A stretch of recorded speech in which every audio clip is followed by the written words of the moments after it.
No vídeo de hoje a gente vai resolver questões sobre a gravitação universal. Eu sou o João Gabriel e você está no canal do JG. Roda a vinheta.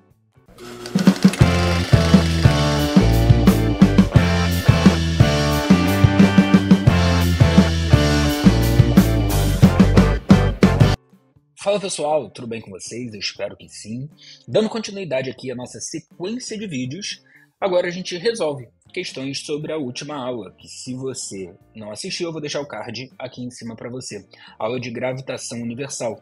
Falamos sobre as 3 leis de Kepler e a contribuição de Newton aqui dentro da gravitação, que não foi pouca. Então, sem mais delongas, vamos ao que interessa. Questão de número 1. Ela fala assim: Em sua obra, A Harmonia dos Mundos em 5 volumes, de 1616, Kepler apresentou sua terceira lei, na qual estabelece que o tempo de revolução de um planeta ao redor do Sol é proporcional à raiz a r elevado a 3 sobre 2, em que r é o raio médio da órbita do planeta. Sabendo que o raio médio da órbita do planeta de Netuno em torno do Sol é aproximadamente 30 vezes o raio médio da órbita da Terra, o intervalo de tempo em que o planeta Netuno completa uma volta ao redor do Sol é aproximadamente... Então repara, a questão ela não fez mistério. Ela falou diretamente, está falando de Kepler, especificamente da terceira lei. O que diz a terceira lei? A gente viu que a terceira lei de Kepler fala para a gente que se você tem 2 corpos orbitando o mesmo eixo central, que é o caso de Netuno e Terra, que orbitam o Sol, a gente pode dizer que o período ao quadrado de um deles sobre o raio médio ao cubo dele é igual ao período ao quadrado do segundo sobre o raio médio do segundo ao cubo. Ou seja, essa razão, o período ao quadrado sobre r ao cubo, é constante para corpos que orbitam o mesmo eixo central. Vamos considerar o 1 sendo a Terra. E aí qual é o período da Terra? O período é o tempo que leva para dar uma volta em torno do Sol. É de 1 sobre... João, mas o período está ao quadrado. Mas 1 ao quadrado é 1. Sobre o raio médio da Terra ao cubo. Isso aqui vai ser igual ao período de Netuno ao quadrado sobre o raio médio de Netuno ao cubo. E qual é o raio de Netuno? Não sei, mas eu sei que é 30 vezes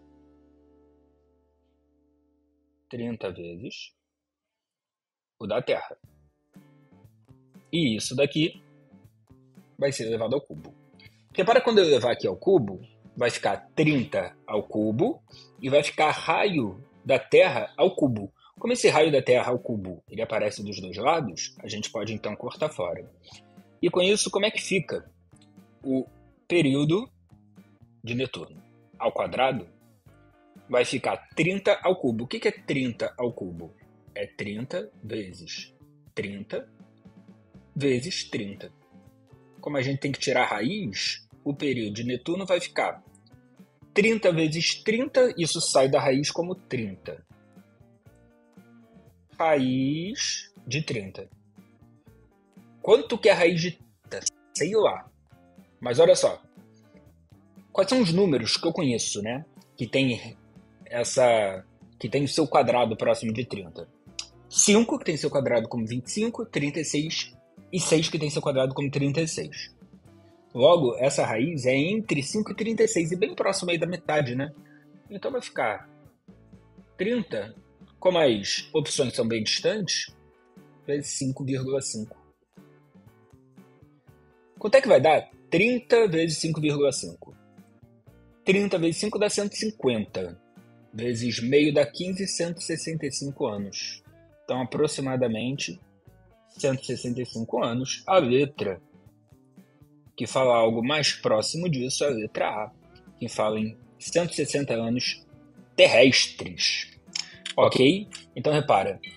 Aplicação da terceira lei de Kepler. Aplicação da terceira lei de Kepler falando que o período ao quadrado sobre o raio médio ao cubo é constante para corpos que giram em torno de um mesmo eixo central. A questão 2 também trata sobre isso. Olho na tela, acompanha comigo. O planeta anão Ceres foi descoberto em 1801 por Giuseppe Piazzi. Resultados científicos recentes indicam que Ceres teria sido formado nas zonas mais afastadas do Sistema Solar e posteriormente lançado para a região onde se encontra atualmente, entre as órbitas de Marte e Júpiter. A tabela abaixo apresenta o período de translação T, a distância média ao Sol R, bem como o período ao quadrado R ao cubo e a razão para alguns planetas do Sistema Solar. De acordo com a terceira lei de Kepler, a razão T ao quadrado sobre R ao cubo é constante. A partir dos dados da tabela, pode-se concluir que o período orbital de Ceres é aproximadamente igual a... Então vamos lá, olha o que a gente tem. A gente tem aqui o período em anos, e aí repara, como é que foi definido o ano? O tempo que a Terra dá uma volta no Sol. Então repara que essa medida tem como referência a Terra, e é por isso que ela tem aqui uma medida de 1. A gente tem esse raio, e aí o que é o raio? Esse raio está sendo dado em unidade astronômica. O raio é a distância do planeta até o Sol. E uma unidade astronômica também é definida como a distância da Terra até o Sol. Com isso, o período ao quadrado e o raio ao cubo da Terra dão 1, o que significa que sua razão tem que dar 1 também. Como todos os planetas giram em torno do Sol, que é o mesmo eixo central, todos eles têm que ter a mesma razão T ao quadrado sobre R ao cubo. O que significa que todos eles têm que dar 1 aqui.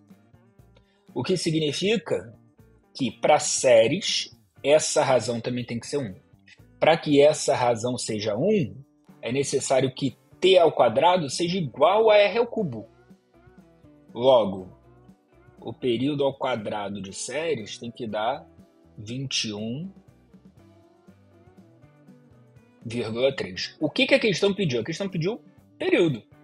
Se a questão pediu período, qual número aqui que ao quadrado vai dar 21? Pensa comigo. 1 ao quadrado vai dar 21? Não. 2 menos de 3 ao quadrado vai dar 21? Não, porque se 3 ao quadrado dá 9, né? Não pode. 4,62? Não sei. Mas 21,3 ao quadrado com certeza não vai dar 21,3. Então só sobrou 4,62, só pode ser essa. A gente vai ficar com o período de Ceres sendo igual a 4,62 anos. Repara que essa questão, né, ela é bem mais de análise do que de fato de você fazer conta. Então, a gente não precisou fazer aqui muita conta. A gente só precisou perceber que o período ao quadrado e o R ao cubo tem que ser iguais, uma vez que essa razão dá 1 para todos os planetas que giram em torno do Sistema Solar. Tudo bem? Então, é bem mais uma análise do que de fato você ter que perder tempo fazendo conta. Questão 3 fala pra gente. Em 1609, Kepler publicou sua obra Astronomia Nova, e aí ele vem, né? Nova Astronomia sobre o movimento da estrela Marte, isso daí em latim, na qual, a partir das medidas precisas que possuía dos movimentos de Marte, enunciou 2 leis do movimento planetário que hoje levam seu nome. A primeira afirma que as órbitas dos planetas são elípticas e a segunda que o raio vetor que une o Sol a um determinado planeta varre áreas iguais em intervalos de tempos iguais. Embora Kepler tenha enunciado suas leis para os planetas, elas são válidas para os corpos menores do Sistema Solar, que na época de Kepler não eram conhecidos. Considere um asteroide que descreve a órbita representada na figura, na qual o ponto S representa o foco, o ponto U representa o centro da elipse. De acordo com as leis de Kepler, o Sol está localizado no ponto, e aí ele chama aqui de ponto 1, e o asteroide apresenta maior velocidade em relação ao Sol quando passa pelo ponto 2. E ele quer saber esses 1 e 2, né, como é que eles podem ser preenchidos em relação a esses números, a essas letras. Então, vamos junto. Kepler fala pra gente, na sua primeira lei, que os planetas eles orbitam o Sol em trajetórias elípticas e o Sol ocupa um dos focos da elipse. Então a gente precisa saber qual ponto aqui representa o foco. E a questão fala pra gente, a questão fala que S representa o foco. Então o Sol se encontra em S. Logo, a gente já fica entre as letras A e B.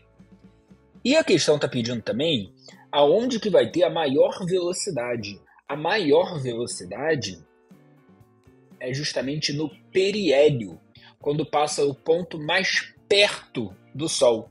Se o Sol está aqui em S, qual é o ponto que passa mais perto do Sol? É o ponto R. Então R representa o periélio, ponto mais perto do Sol, onde os corpos possuem a maior velocidade possível. Lembra que essa velocidade vai variando. Conforme vai se aproximando do Sol, que é o eixo central, essa velocidade aumenta. Conforme se distancia, essa velocidade diminui. Ok? Vamos para a questão de número 4, que fala assim: a consequência dos estudos planetários de Newton o levou à formulação da lei da gravitação universal, que explicava a interação entre o Sol e um planeta. Não demorou para ficar claro que essa lei era válida para quaisquer dois corpos, podendo ser expressa por força gravitacional sendo Gzão m1m2 sobre r ao quadrado, em que Fg é a intensidade da força gravitacional entre os corpos 1 e 2, G é a constante de gravitação universal, M1 e M2 são as massas dos corpos 1 e 2, e R é a distância entre os corpos 1 e 2. Se R é a distância original entre os corpos 1 e 2, ao duplicarmos essa distância, a intensidade da força gravitacional entre esses corpos se tornará menor quantas vezes? Então repara, uma vez que essa força gravitacional é igual a Gzão. Aí a questão botou aqui, M1, M2. Vou botar Mzão, Mzinho, só para diferenciar. E como R é a distância entre eles, só vou chamar aqui de D. Se essa distância aumenta, naturalmente, essa força aqui diminui.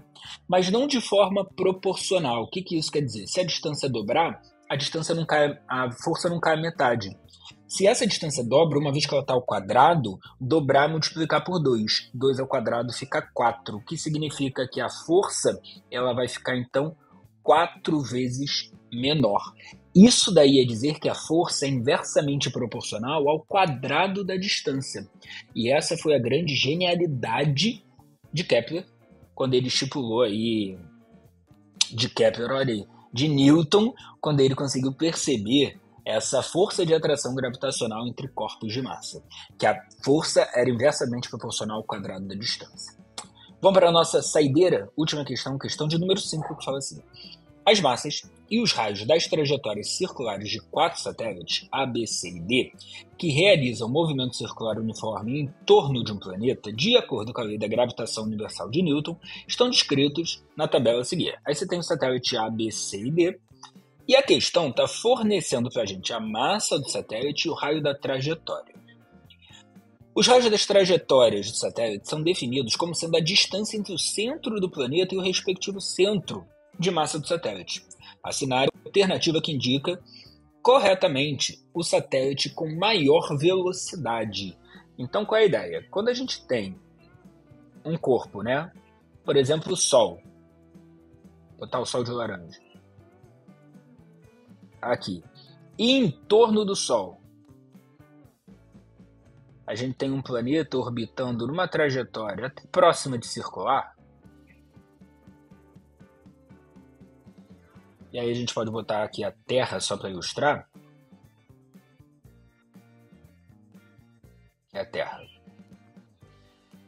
A Terra só permanece no entorno do Sol porque existe aqui uma força gravitacional de atração entre o Sol e a Terra. Repara que essa força gravitacional, independente de onde a Terra está, é uma força que aponta para o centro dessa trajetória. E com isso, sendo a única força atuando sobre a Terra, passa a ser a força resultante. Força resultante essa que pode ser chamada de força resultante centrípeta, que é a força resultante dentro de um movimento circular. Então a força centrípeta ela passa a ser essa força gravitacional. E com isso, como é que a gente calculava a força centrípeta? Era m vezes a velocidade ao quadrado dividido pelo raio da trajetória. Calma aí, essa massa aqui é de quem? Essa massa daqui é da Terra, uma vez que quem sofre essa força centrípeta, esse movimento circular, é a Terra. E a força gravitacional? Gzão, Mzão e Mzinho dividido pela distância entre eles ao quadrado. Mas eu quero que você repare que a distância entre eles coincide com o raio da trajetória. Então, R ao quadrado. Uma vez que a gente tem aqui Sol e Terra, quem é conveniente a gente chamar de Mzão? A massa do Sol, né? Enquanto que a massa da Terra será esse Mzinho. A gente corta fora. Assim como esse raio pode cortar com esse daqui. Afinal, raio ao quadrado é raio vezes raio. E com isso, a velocidade orbital, a velocidade com que o corpo está orbitando, ela fica sendo dada como sendo gzão, mzão, dividido pelo raio da trajetória. E uma vez que a gente percebe que a questão daqui é a massa do satélite pouco importa para a velocidade. Se a questão está pedindo a maior velocidade, basta a gente olhar quem é que tem o menor raio da trajetória. Então, A tem raio R, B tem raio R sobre 2, já é menor. Esse cara daqui tem 2R, esse daqui tem R. Então, R sobre 2 é o menor de todos, o que vai dar para a gente a maior velocidade orbital. Então, o satélite B tem a maior velocidade. Fechado? Então, pessoal, se ficou alguma dúvida, se você fez de uma outra forma, quer saber se a sua forma está correta, você pode botar aqui nos comentários que eu vou te responder. Então, não deixa, por favor, de curtir o vídeo, de se inscrever no canal e de ativar as notificações para você ficar por dentro de toda a aula conforme ela vai saindo. A gente se vê no próximo vídeo. Beijo, tchau, tchau.